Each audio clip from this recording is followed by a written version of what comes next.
All right, so here we go. All over Facebook, which is, that's where us old folks hang out on social media, I guess.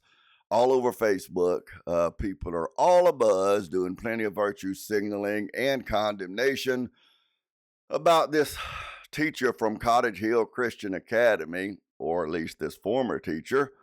Now that the video of her disciplining her son, I think he's 12 years old, has gone viral. And so she was beating the crap out of him. Whether you want to call it a beating, a spanking, discipline, or whatever, man, she was laying into him with that belt and everything. And then she snatched him around a few times by the hair of the head and shoved him to the floor. It was wow, man. But anyway, I mean, it was terrible. I know that me growing up, I probably got some pretty bad ones too.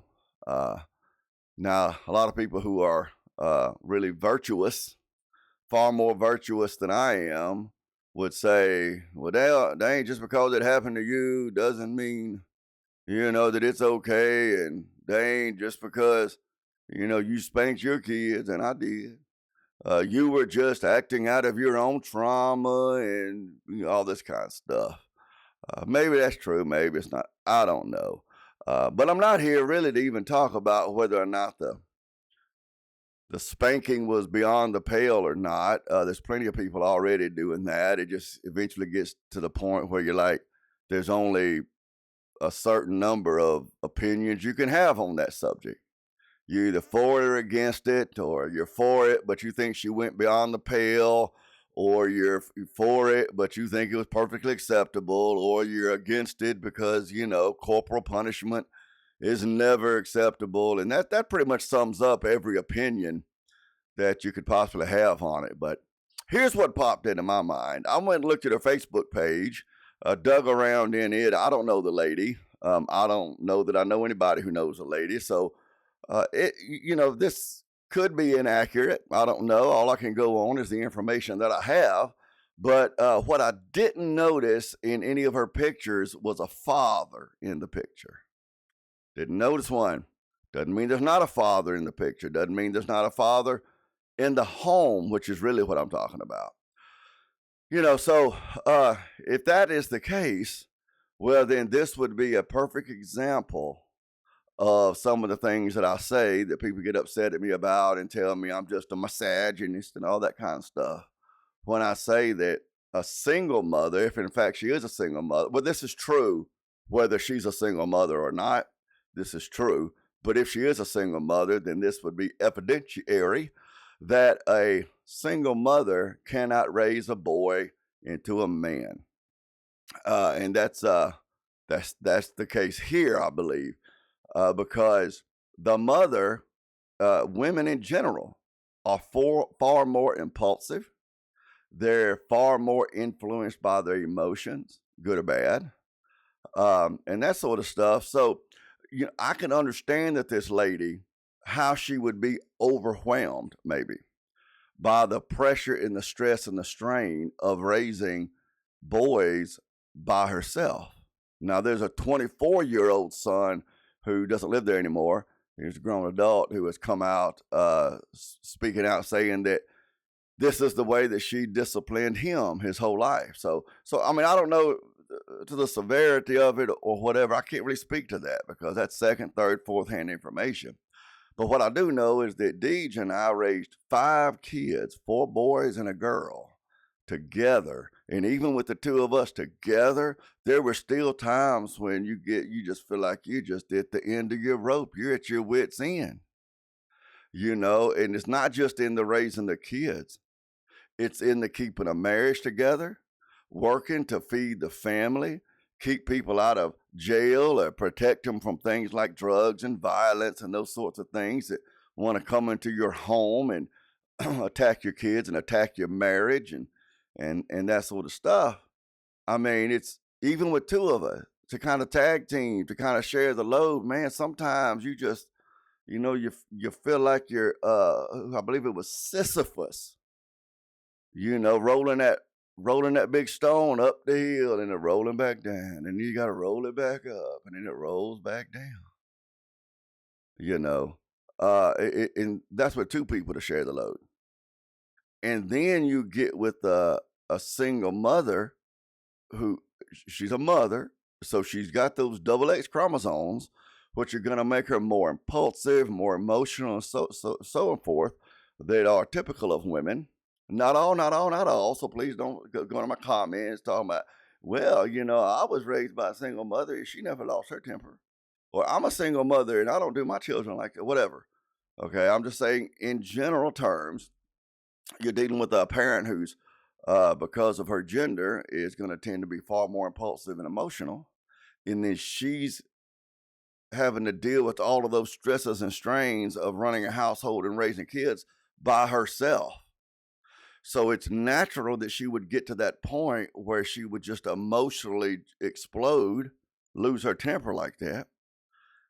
But she doesn't have a man, and men are typically more stoic, more controlled, more reserved. She does not have that father in the house with her to rein in her impulsiveness and rein in her emotions and rein in her anger and her temper. She doesn't have that. See? So, what the single mother ends up doing is she ends up teaching those boys, you know, and we have this little idiom that people say all the time: if mama ain't happy, ain't nobody happy. So that's what she ends up teaching these boys, is that they need to make sure that they keep mama happy, because if not, mama could explode, whether it's in physical violence or emotional, verbal, whatever, like this. So that boy oftentimes will end up on two extremes. Again, not all, not all, no, no. I was raised by a single mother and I didn't go this route. I just had a difficult time in my 20s and into my 30s, kind of working out man world. But you end up with these two extremes oftentimes, is a son who grows into a man and he spends his life running around trying to make women happy, white knighting for women or just simping for women, just accepting whatever behavior out of women they want to dish out to him, whether it be a wife or girlfriend or just women in a normal community. Either that or they grow up very angry and they grow up very violent towards women. My own unscientific opinion is that they go more the mama's boy, the simp route, the guy who ends up in the friend zone with women eternally, that sort of stuff. If they end up a husband, oftentimes they're a husband who looks at his feet when his wife comes around, because if mama ain't happy, ain't nobody happy. And so that's my whole point. I'm not making excuses for this lady. I'm not defending what she did. None of that sort of stuff. But I know that it is a perfect example of why the mama needs the daddy in the house. Well, we have shared custody. Well, we have 50-50. Our two families, we get along fine. It's great. Well, daddy needs to be in the house. Stepdaddy can help if there's a stepdaddy, but stepdaddy still cannot replace daddy being in the house. I understand there are exceptions in the stepdaddy department. I'm speaking in generalities here.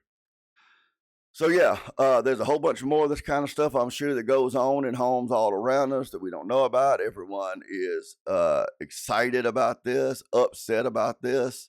They're all over Facebook acting like this is some kind of a brand new thing, acting like this is not common, acting like it doesn't happen in the homes around them in their neighborhoods. And I would wager it probably happens from time to time in most of the homes of the people on Facebook who are virtue signaling about how terrible parenting this is, or whatever. It's nothing new.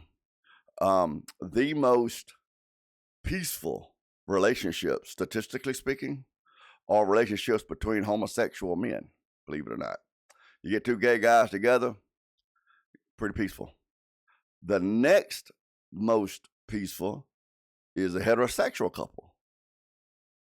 The most physically violent, statistically speaking, relationship is a relationship between two women. Yep. The lesbian couple is going to have the highest rates of violence. I'm just speaking on the statistics, okay? I'm not making some value judgment. So don't come at me. Don't be mailing me no dead rats or nothing, okay? But what that trend will tell you is that contrary to what the culture tells us about the women being the sweet, loving, nurturing, peaceful, nonviolent sex, the numbers would seem to show that as you add in women, you add in violence. And a big reason you do that is, again, the impulsivity, the emotionalism of it all, the lack of ability to control their emotions and their actions within their own head. And that is why Daddy needs to be there. And I'm Dane.